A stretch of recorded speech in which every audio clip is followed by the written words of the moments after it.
drive-by qu'on appelle. C'est que tu veux dire, tu sors le fusil par la fenêtre puis tu commences à tirer. Donc j'ai commencé avec un pellet gun puis je tirais sur les gens comme ça. Non. Ouais. Mais c'est ça, même j'ai essayé de me sauver de la police aussi. Qui veut dire, je respectais aucunement l'autorité, mais Dieu a changé ça. Fait que...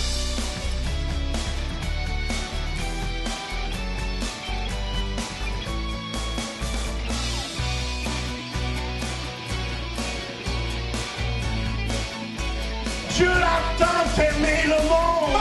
Ce soir, les malades pour être... Quelle joie aujourd'hui de vous avoir à l'émission Réveil. On a une émission excitante aujourd'hui pour vous. J'ai avec moi Jonathan Descartes, qui est mon neveu. Et vous allez voir, c'était pas un gars qui était trop un cadeau. Je sais, c'est le temps des fêtes, on se fait des cadeaux. Ouais. Mais Jonathan, avant d'accepter Jésus, c'était vraiment pas un cadeau. Ouais. Mais il est devenu un cadeau depuis qu'il est accepté. Jonathan, bienvenue. Merci, merci. Ça nous fait plaisir de t'avoir avec nous. Aussi, on va écouter, Jonathan, un témoignage d'un policier, Adam. Oui, toi, tu étais officier de la réglementation qui a été touché par l'amour de Jésus. Jonathan, raconte-nous un petit peu ton histoire. Quelle sorte d'enfance que tu as eue? Fait que juste me mettre un peu dans le contexte, j'ai un frère jumeau identique. On est les plus jeunes de la famille. Comme tu sais, on a un frère plus vieux qui est trisomique. Et j'ai une sœur plus vieille. Fait qu'on a 4 enfants. Mes parents sont toujours ensemble. On demeurait ensemble. Mais depuis mon enfance, ma mère va me rappeler des souvenirs que moi, je ne me rappelle pas, évidemment, que j'avais tellement une volonté forte que je n'acceptais pas non pour une réponse. Elle me dit à un moment donné, elle était inquiète parce que je m'avais fendu le front, parce que je me cognais la tête par terre. Elle a dit « Wow, il y a quelque chose qui n'est pas normal ». Mais tout ça, j'ai grandi dans la rébellion. Depuis que je suis jeune, mes parents étaient découragés parce que j'étais tout le temps en train de me batailler avec mon frère jumeau, qui est identique en passant. Oui, hein, c'est vrai, c'est vrai. Il y avait de la compétition entre les deux. Oui. Ça, c'est... Compétition, c'était depuis que je suis né. Hein. Ça, c'était entre moi et mon frère. Fait qu'il y avait toujours de la bataille. Mais je suis grandi avec une haine dans mon cœur. Pourquoi ça? Jonathan, tu sais-tu? Aujourd'hui, je crois vraiment, littéralement, je crois que c'était vraiment du rejet dans ma vie. Je crois que, tu sais, des fois, j'étais plus gros. Que ton frère jumeau? Tu sais, des fois, les gens parlaient des paroles négatives ou même destructives. Ils disaient, écoute, t'es gros. J'étais pas quelqu'un qui prenait la menace ou les insultes. Je me défendais et je me battais. Ce que ça l'a produit, c'est que ça l'a produit de la haine en moi. J'avais de la rancune. Je ne connaissais pas le pardon non plus, évidemment, à cet âge-là. Donc, je gardais tout à l'intérieur. J'étais un gars qui ne communiquait pas. Donc, j'exprimais tout par la violence. Fait que les crises, ça, mes parents connaissent les crises. J'étais très, très violent. J'étais reconnu pour un gars très violent. Les gens, ils venaient qu'à nous connaître, moi et mon frère. On appelait ça « double trouble ». Double trouble ou The Evil Twins, les frères démoniaques. Démoniaques, là, vraiment, ça c'était notre réputation, l'école élémentaire, secondaire, qui veut dire quelques anecdotes. Là, on mettait le feu partout, même au McDonald's, dans notre village. Non. Oui. Fait que, on se battait, on détruisait. Une chose que j'aimais, c'était de détruire des propriétés. Je rentrais par infraction dans les maisons. Où ce que même on avait volé des items, où ce que mon père est revenu dans le garage puis dit « Voyons, ça vient de où ça, la fax machine, puis l'imprimante, puis il y avait plein vous aviez été voler ça dans des maisons des voisins? Oui, exactement. Puis on avait été volés. Fait que j'aimais détruire. Puis quand on avait rentré dans la maison, on avait pris des couteaux, puis on avait détruit les murs, on avait détruit les sofas. On avait déchiré tous les matelas et tout. Fait que j'aimais ce qui était destruction, détruire. T'es mon neveu, mais ça, j'ai jamais entendu ça. J'ai jamais entendu ça. Oui, il y a plein d'anecdotes que même que ma mère n'aime pas que je ramène à la mémoire parce que souvent elle dit « Ah, ben ça glorifie l'ennemi, ça glorifie Satan. » Mais en réalité, aujourd'hui, je le raconte pour montrer comment que Dieu est grand. Puis comment... qui t'a transformé. Oui, qui m'a transformé en réalité. Les jeunes avaient peur de vous autres à l'école? Oui, absolument. Vous étiez des bullies, là? Oui. Fait qu'en même temps, c'est ça, comme je raconte une anecdote. J'avais peut-être environ 15-16 ans. Je travaillais au McDonald's à ce temps-là. Mais en m'en allant travailler, il y a un jeune homme qui me regarde, puis comme on dit, il fixe le regard sur moi, puis il laisse pas le regard. Puis là, je dis « Qu'est-ce que tu regardes, toi? » Tu comprends? Puis il continue à me regarder, à fixer le regard. Fait que j'ai traversé la rue, et j'ai commencé à me battre. mais j'étais tellement défoulé, c'était vraiment un esprit démoniaque qui avait pris en part de moi. J'ai commencé à prendre sa tête, puis je le tapais sur le poteau d'hydro. Puis à un moment donné, il a perdu connaissance, puis j'ai lancé sa tête par terre contre le ciment. Et c'est là qu'il y a des gens qui sont venus au secours, qui ont traversé la rue en criant pour de « lâche-le, lâche-le, lâche-le ». Puis en brut, c'est comme si j'ai pris conscience de mon corps, puis j'ai dit « wow, qu'est-ce qui s'est passé là? » Puis là, je me suis sauvé, bref. Mais c'est là que je m'ai faufilé au travail au McDonald's, puis ma mère, elle m'appelle, puis elle pleurait au téléphone, puis elle dit « Écoute, le jeune homme est parti à l'hôpital, on va aller voir s'il y a des séquences, on pourrait tout perdre. En réalité, il va y avoir des dommages au cerveau, vraiment. » Mais finalement, écoute, le jeune homme a été protégé, il n'y a rien eu comme séquelles. Mais c'est juste pour vous démontrer que je venais tellement violent que je ne savais même pas conscience. Tu perdais contrôle. Je perdais contrôle. C'est pour ça, peut-être, des fois, des gens tuent des gens. Oui. Ils perdent contrôle au complet. Oui. Ouais, ils perdent contrôle. Puis, tu sais, comme une anecdote, c'est... je travaillais au secondaire, même il y avait des éducateurs spécialisés qui travaillaient auprès de nous parce qu'on était vraiment des gars à trouble. On pouvait pas prendre la réprimande d'un professeur. Fait que souvent, ça revirait où j'ai même eu physiquement pris un professeur puis je l'ai accoté contre les casiers. Puis j'ai dit « Tu me ridiculiseras pas devant tout le monde. » Fait que là, j'ai commencé à vouloir me battre avec lui. Ce qui a supplié, il dit « Lâche-moi, lâche-moi. » Parce que je venais très, très fort, OK? Puis l'éducateur spécialisé... Tu crois que c'est une force démoniaque qui venait sur toi? Absolument, parce que l'éducateur spécialisé, c'est un gros bonhomme. Il travaillait dans les prisons juvéniles. Puis il a dit à ma mère, il a dit « J'ai jamais vu un gars perdre contrôle comme ça, ou devenir aussi fort. » À cette époque-là, je ne comprenais pas. Tu comprends? Ouais. Mais littéralement, j'étais capable de prendre quelqu'un sur les casiers, le lever, carré à terre. Puis c'est un gars de 6 pieds 4, je m'avais battu avec. Puis je l'ai lancé par terre. C'était un gars de 200-210 livres. Là. Je l'ai pris carré à terre, puis je l'ai mis. Puis à ce moment-là, j'ai commencé à l'étrangler jusqu'à un professeur est venu avec plusieurs élèves m'enlever sur lui. Ça c'est des anecdotes vraiment de violence. Mais je réfléchissais à ça dernièrement. Et ce que beaucoup ne connaissent pas, c'est que j'avais des jeux vidéo dans la maison. Puis on appelait ça Grand Theft Auto. Puis je jouais ça toute la soirée, je jouais ça jusqu'à des 4 heures du matin. Ensuite, j'allais à l'école. Ce qui veut dire que je dormais 2-3 heures maximum, mais je me remplissais de violence. C'était un jeu que je mettais en feu les policiers. Je volais les autos des gens, puis on les tirait, puis on les tuait. Ça, c'est dans le jeu? Oui, dans le jeu. Mais encore aujourd'hui, ça existe, Grand Theft Auto, GTA qu'on appelle. Mais je passais mes nuits juste à jouer des jeux de violence comme ça. Mais je crois littéralement qu'il y a des esprits qui ont rentré à ce moment-là. J'ai donné accès légal à l'ennemi d'entrer. Il y a vraiment des démons. Les gens pensent que ça n'existe pas. Hein? Ouais. C'est pour ça des jeunes comme toi deviennent violents. Ils perdent contrôle. Oui. Sais-tu, tu aurais pu finir tes jours en prison? Oui, absolument. Jonathan? Et même la pensée m'est venue au secondaire. J'avais apporté un pistolet, mais c'était vraiment avec le CO2. Là, c'est des pellets qu'on appelle. Puis j'ai amené le fusil, puis j'ai dit, j'aimerais vraiment tirer quelqu'un dans l'œil. Je voulais faire perdre vision à un jeune homme. Ça, c'est réel, là, comment j'étais rempli de violence. Et je méditais le soir, je me suis dit, si mes parents ne m'aimaient pas autant, on dirait que ça me donnait permission à tuer et enlever une vie. Qui veut dire que j'étais dans un groupe de gang, comme on peut dire, puis on se battait contre un autre groupe. Puis littéralement, à un moment donné, j'ai dit, j'aimerais vraiment tirer ces gens-là. J'écoutais beaucoup de rap à cette époque-là, puis c'était beaucoup les drive-by qu'on appelle. C'est que tu veux dire, tu sors le fusil par la fenêtre, puis tu commences à tirer. Donc j'ai commencé avec un pellet gun, puis je tirais sur les gens, comme ça. Non. Ouais. Et un jour, je me suis dit, ça ne me dérangerait pas d'aller en prison toute ma vie si je peux seulement enlever une vie d'une de ces personnes-là, d'un de mes ennemis.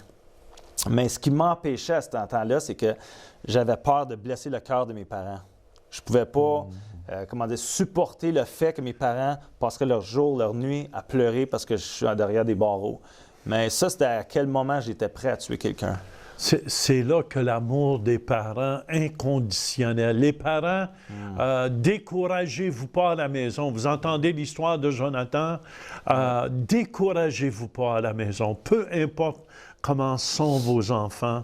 Et qu'est-ce qui t'a vraiment amené? Moi, je me souviens, c'est parce que ça fait longtemps aussi que je fais le ministère. Je suis pasteur aussi. Et tu venais à l'église. Oui, je venais à l'église. On me retrouvait en arrière toujours. J'étais toujours en arrière à l'église. Mais je ne peux pas mentir en disant que Dieu souvent me touchait à l'église. Puis j'avais conscience que Dieu existait, que Dieu était amour, parce que parfois j'étais touché. Mais on dirait que je retournais toujours dans mes anciennes voies. Je retournais vers mes anciens amis. Puis ma mère me disait, tiens-toi pas avec telle personne, c'est une mauvaise influence. Puis je disais, arrête, tu penses que tu connais tout. Puis, Ouais. Mais on dirait que j'étais touché par Dieu. Je retournais dans mes vieilles façons. Puis ça, c'était tout le long de ma jeunesse. Puis, écoute, je pense que c'est les mauvaises fréquentations aussi, la musique que j'écoutais, les jeux vidéo. C'est important, je pense, que les parents vérifient à la maison ce que vos jeunes jouent comme jeux vidéo. Vous savez, tu deviens ce que tu entends et ce que tu écoutes. Pour moi, tu écoutes de la violence, ça devient juste normal pour toi. Et tu veux devenir violent dans le fond. Absolument. Puis non seulement que j'étais violent, j'étais pervers sexuel aussi parce que, vous voyez, on imprimait des magazines porno à l'école. Puis on faisait des disquettes. Aujourd'hui, le monde ne connaît pas les disquettes, là, les floppy disks qu'on appelle. Oui, je me souviens de ça, moi. Je vendais ça au secondaire. Fait que j'étais le gars qui distribuait la pornographie partout. Et j'étais pris par la pornographie, qui veut dire que souvent, j'avais des fréquentations avec des filles, mais je n'arrivais pas à être fidèle dans une relation. Pour moi, c'était le plaisir charnel. C'était vraiment, écoute, on a du plaisir. J'aime avoir le plaisir avec les filles, mais j'étais jamais satisfait. Je dois être honnête, j'étais jamais satisfait. J'étais un gars qui aimait beaucoup les parties aussi. Vous voyez, quand on mélangeait l'alcool, là, tout d'un coup, wouhou, c'était vraiment plaisant. Mais ça m'a apporté vraiment une vie de débauche. Mais c'est là où tout a changé, le 24 juin 2007. Je ne sais pas si tu te souviens, mais ça fait au-delà de 11 ans. Tu étais en train de prêcher en avant. J'avais aucune conscience de ce que tu prêchais, parce que j'étais vraiment perdu à cette époque-là. Mais je ressentais tellement la présence de Dieu forte en moi que je n'arrivais pas à me contrôler. Et vous devez savoir une chose, j'étais très, très orgueilleux, qui voulait dire que je ne pouvais pas démontrer mes émotions. Je pleurais devant personne. Je ne montrais aucune faiblesse devant personne. C'était vraiment un côté macho qu'on dit. Mais ensuite, tu as fait l'appel au salut. Tu as dit, est-ce qu'il y en a qui aimeraient donner leur cœur à Jésus? Puis, à ma grande surprise, j'ai levé la main. Dans la foule, j'étais assis, c'est comme si j'avais perdu contrôle de mon corps, puis j'ai levé ma main, puis dit maintenant, je vous appellerai à vous avancer. Et je me suis avancé à l'avant, et là, tu vas t'en souvenir, j'ai commencé à trembler. Puis là, c'est comme s'il y a l'électricité qui a passé au travers de mon corps, mais c'était tellement quelque chose de fort que je n'arrivais plus à me contrôler mes émotions. Fait que j'ai commencé à crier. J'ai commencé à pleurer, puis je perdais contrôle. J'ai dit, qu'est-ce qui se passe? Puis à ce moment-là, c'est comme toute la haine commençait à sortir de ma vie. Et à ce moment-là, j'ai dit, waouh, qu'est-ce qui s'est passé? Et je me suis retrouvé dans ma voiture après le service.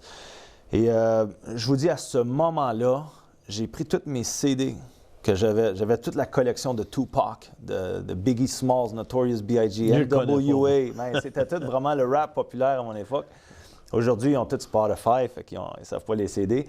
Mais j'avais tout pris, les CD. Puis j'avais des photos des filles nues sur mon téléphone que j'avais pris avec mon cellulaire. Et je les ai supprimées. Je tremblais devant mon téléphone, puis je dis, c'est quoi je dois faire? Qu'est-ce qui arrive si je retourne dans mes anciennes voix? Est-ce que je dois garder ça? Puis j'ai commencé à supprimer toutes les photos. Puis j'ai pensé soudainement à tous mes ennemis, les gens que j'avais de la haine. Il y a des gens que je voulais, tuer, là. Mais tout d'un coup, j'avais un amour pour eux. Puis je vous dis, à ce moment-là, j'avais l'image, il y aurait un pont qui aurait pu s'écrouler sur moi. Il n'y a rien qui me dérangeait. J'étais j'étais vraiment touché par l'amour de Dieu. La première chose que je me souviens, c'était l'amour de Dieu. Puis c'est comme s'il m'a rempli mon être entier de son amour. L'amour de Dieu est répandu dans nos cœurs par le Saint-Esprit, dans le fond. Tu goûtais à l'amour de Dieu, dans le fond. Tu cherchais l'amour, tu cherchais l'attention à travers de toutes ces choses-là. Oui. Puis c'est comme si Dieu, à ce moment-là, il m'aimait. Puis écoute, j'ai envoyé des messages à ce moment-là à tous mes ennemis. J'ai dit, je vous demande pardon. Même eux autres, ils doutaient de ma sincérité. Ils ont dit, qu'est-ce qu'il veut de nous, tu sais. Mes ex-copines que j'avais trompées, j'ai demandé pardon. Puis pour moi, c'était important. Puis il y a des gens qui me devaient de l'argent. Puis j'ai dit, vous savez, je vous bénis, puis j'efface vos dettes. Fait que pour moi, c'était comme si Dieu mettait le cadran à zéro. C'est comme si, à ce moment-là, c'était un nouveau jour pour moi. Ta vie commençait à zéro. Oui, absolument. Mais là, c'est que, écoute, j'ai vécu des expériences surnaturelles. On parle du 24 juin 2007. Mon frère était né de nouveau le 24 juillet 2007. Un mois, jour pour jour. Il est venu au Seigneur, il a eu sa délivrance. Jérémie aussi était violent. Oui, il était violent lui aussi. Puis, je crois, pas trop longtemps après, j'ai reçu le don des langues. J'ai commencé à prier en langue. Et j'ai commencé à prier en langue dans mon auto. Et c'était la première fois que je disais à mon frère jumeau que je l'aimais. Donc, je lui ai envoyé un message texte, un SMS, puis j'ai jeté mon téléphone au loin parce que je ne voulais pas voir sa réponse. Il y avait encore d'orgueil, hein? Dieu ne m'avait pas complètement libéré. Mais quand j'ai commencé à prier en langue, Dieu m'a montré des choses de mon futur. Dieu m'a montré des choses tout simplement incroyables. Il dit, Jonathan, je vais restaurer, je vais réconcilier la famille au complet. Parce que vous voyez, mon père s'avait éloigné du Seigneur. Comment il peut dire? Il se naît par la foi de ma mère, vraiment. Oui. Mais ce que je dois mentionner aussi, c'est que mes parents étaient venus, ils avaient crié au secours au Seigneur, mais ils voyageaient ensemble à tous les matins.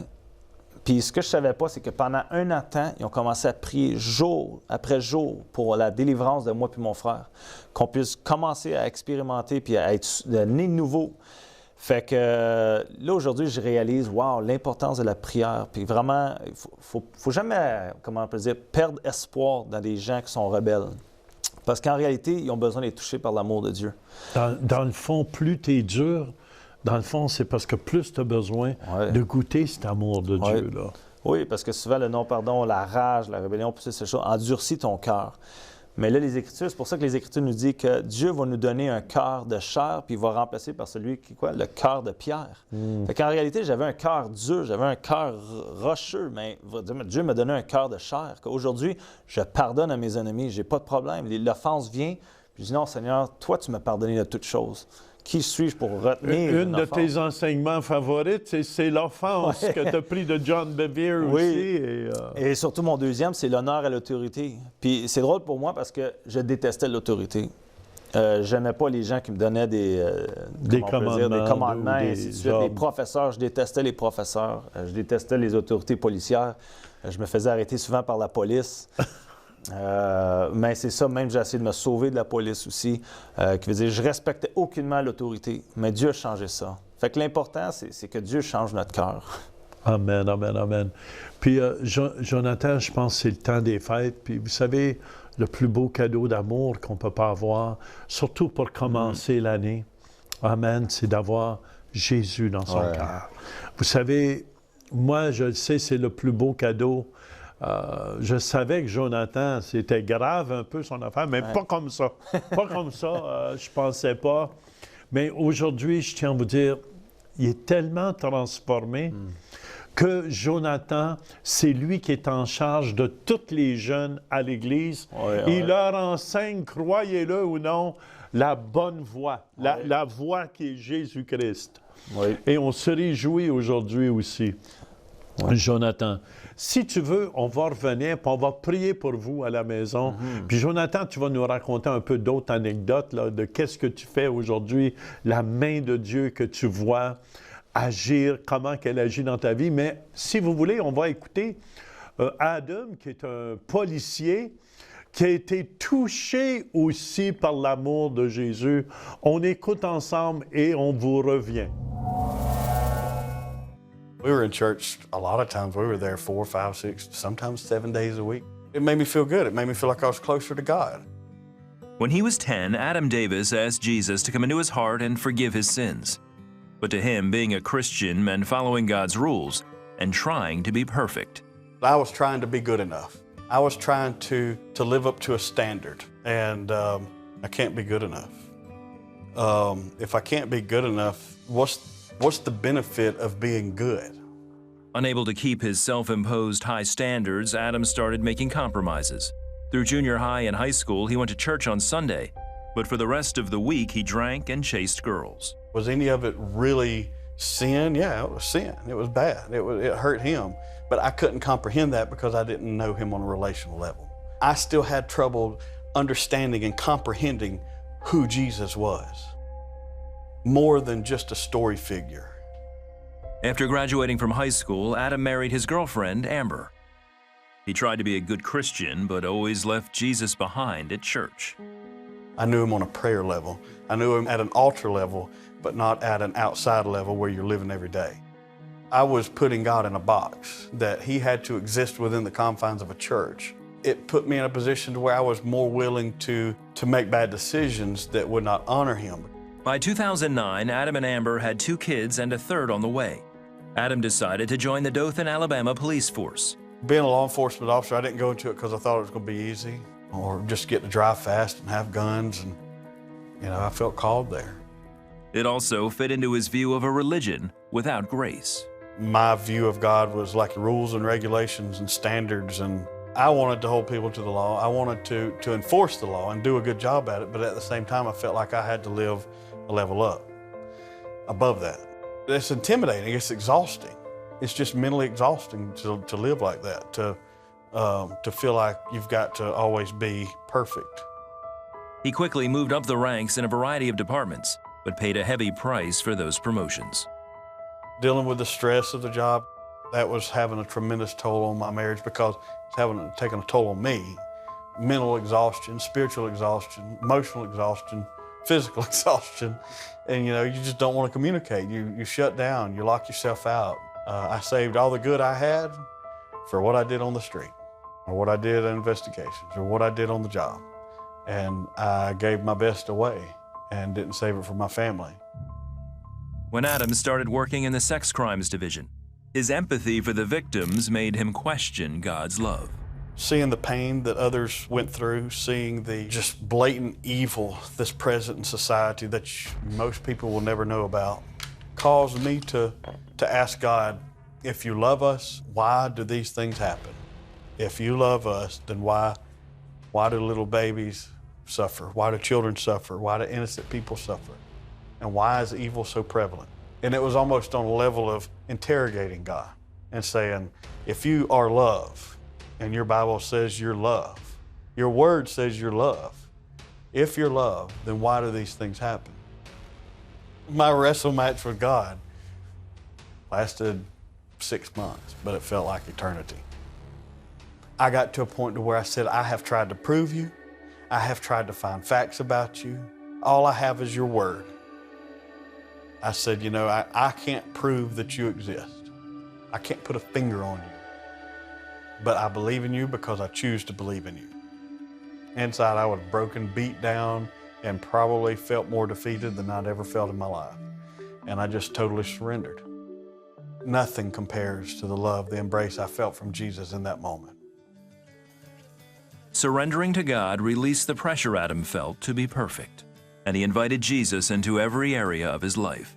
I didn't really have a desire to do some of the other things I had done in the past, so I didn't fit in anymore with certain places. It just didn't feel right. It made me want to be a better husband. It made me want to be a better father. I began to understand that we live in a fallen world and that God is love and that He's present, He's available. He's given us the power to overcome and be more than conquerors. He's given us the power to have abundant life. Adam has since retired from the police force but stays in close contact with his fellow officers. He loves to share about the freedom he found when he surrendered to God. No matter where you're at, how good things are, or how bad they seem, that in the middle, Jesus is still the answer. He is still the answer. It doesn't matter how dark your days are, how bad you've been, or how good you've tried to be. Jesus is the way. We've painted this picture of a big God with a big hammer who's got a finger on a red button waiting to send everybody to hell. And man, that is not who He is at all. He is love. And when we understand that, it changes everything. And when we experience it, it really changes everything. Merci beaucoup, Adam. Quel beau témoignage. C'est juste merveilleux. Vous savez, il n'y a rien de plus puissant qu'un témoignage de quelqu'un qui a vécu. Vous savez, tous ont péché et sont privés de la gloire de Dieu. Ouais. Tu peux être une bonne personne, mais devant Dieu, la Bible nous dit que tous ont péché et sont privés de la gloire de Dieu. Jonathan, aujourd'hui, était en charge de la jeunesse. Oui. Et qu'est-ce que tes amis disent quand ils te voient quand même? Ah, écoute, il y en a quelques professeurs que j'ai revus que finalement, j'expliquais le changement dans ma vie, vraiment, puis ils ne pouvaient pas croire vraiment que, écoute, j'avais un futur tout simplement glorieux parce que... Moi, écoute, il y a un jeune même qui allait à l'école avec toi, il dit que tous les jeunes avaient peur des deux frères à l'école. Ouais. Tout le monde avait peur d'eux. Et le jeune dit, c'est dur à croire qu'ils sont changés. Ouais. Mais ça, c'est vraiment gloire à Dieu. Puis tu vois, c'était le début d'un processus parce que c'est quoi qui se passe après qu'on est né nouveau? Est-ce que ça demeure comme ça? Dieu, premièrement, ce qu'il a fait, c'est qu'il m'a donné une vision de mon futur. Je me voyais prêcher en avant d'une grande foule. C'était incontable, vraiment. Il y avait tellement de monde. Mais ce que je n'avais pas compris, c'est que je croyais que ça arrivait du jour au lendemain. Que j'allais donner mon témoignage partout, est-ce qu'il s'en allait avoir une foule, mais c'était vraiment pas ça. Et j'ai dit à Dieu, Dieu, je veux vivre ce que j'ai vu. La vision que tu m'as donnée, je veux vivre. Mais il a dit, commence à me servir. Et vous savez, beaucoup ne connaissent pas, je n'ai pas commencé en charge de la jeunesse, mais j'ai commencé à être fidèle, en tant que caméraman à l'Église. J'ai été fidèle dans le stationnement. Peu importe où ce qu'on avait besoin de moi, j'étais fidèle. Et c'est ça que Dieu veut de nous, c'est que vraiment qu'on puisse commencer à le servir. Puis quand on est fidèle dans les petites choses, Dieu nous en confie de plus grandes. Et c'est là que je suis devenu ton assistant à une époque où ce que vraiment tous les besoins que je voyais, j'apportais à Pasteur Jean. Mais c'est que Dieu travaillait mon cœur. Pourquoi? Pour un jour me donner en charge le groupe de jeunes. Pourquoi? Parce que je peux comprendre la souffrance que les jeunes passent au travers. C'est que Dieu a utilisé mon passé pour sa plus grande gloire aujourd'hui. Et c'est ça, moi j'appelle vraiment les gens de vraiment être fidèles là où ce que Dieu les appelle. Fidèles dans une petite chose. Oui. Dans le fond, un jour, je crois que Dieu va t'amener devant des foules. Il y a même Jonathan enseigne à l'Église le dimanche et c'est excellent. Amen, amen, quand il amène la parole de Dieu. Voyez-vous, de la haine à l'amour. Ouais. Et vous pouvez commencer la nouvelle année, amen, avec l'amour de Dieu dans votre cœur. Vous savez, c'est le plus beau des cadeaux. Ah, absolument, oui. Il n'y a aucun autre cadeau que le monde peut nous offrir que Jésus. Et depuis Jésus est venu dans son cœur, vous voyez, il a transformé. Tu pourrais faire une vidéo de la haine à l'amour. Oui, absolument. Et je suis content qu'il n'ait pas été en prison. Et que Dieu l'a protégé à travers de toutes les folies. Vous savez comment Dieu nous protège des fois. Jonathan, un dernier mot à dire, il nous reste 30 secondes. Que tu aimerais dire à tous les jeunes, à tous ceux qui nous écoutent? Oui, à tous les jeunes, vraiment, littéralement, abandonnez tout ce qui est matériel, vraiment, puis tournez-vous vers Dieu. Vous avez de la haine en vous, vous avez de la rancune, vous vivez le désespoir. Tournez vers celui qui donne l'espoir, celui qui vous donne un avenir, qui est Jésus-Christ de Nazareth. Vraiment, c'est le seul chemin, la vie et la vérité. Donc, vraiment, tournez-vous vers Jésus. Je vous assure une chose, je vous promets, si vous donnez tout votre cœur, votre vie est transformée. Amen! Cette émission vous a été présentée par le Centre Réveil International. Nos rencontres ont lieu les dimanches à 11h à Ottawa, 1080 rue Saint-Pierre, à Québec, 5100 boulevard des Galeries et à Métabetchouan au lac Saint-Jean. Venez expérimenter une louange contemporaine suivie d'un message dynamique de la parole de Dieu. Nous prions pour les malades à la fin de chaque rencontre. Vous pouvez devenir partenaire de l'émission Réveil en faisant un don mensuel de 20 $ ou plus par Visa ou Mastercard par le biais de notre site web ou en nous faisant parvenir un chèque par la poste. Pour plus de renseignements, visitez notre site web centreréveil.com ou composez le 1-877-273-8345. Merci de votre soutien.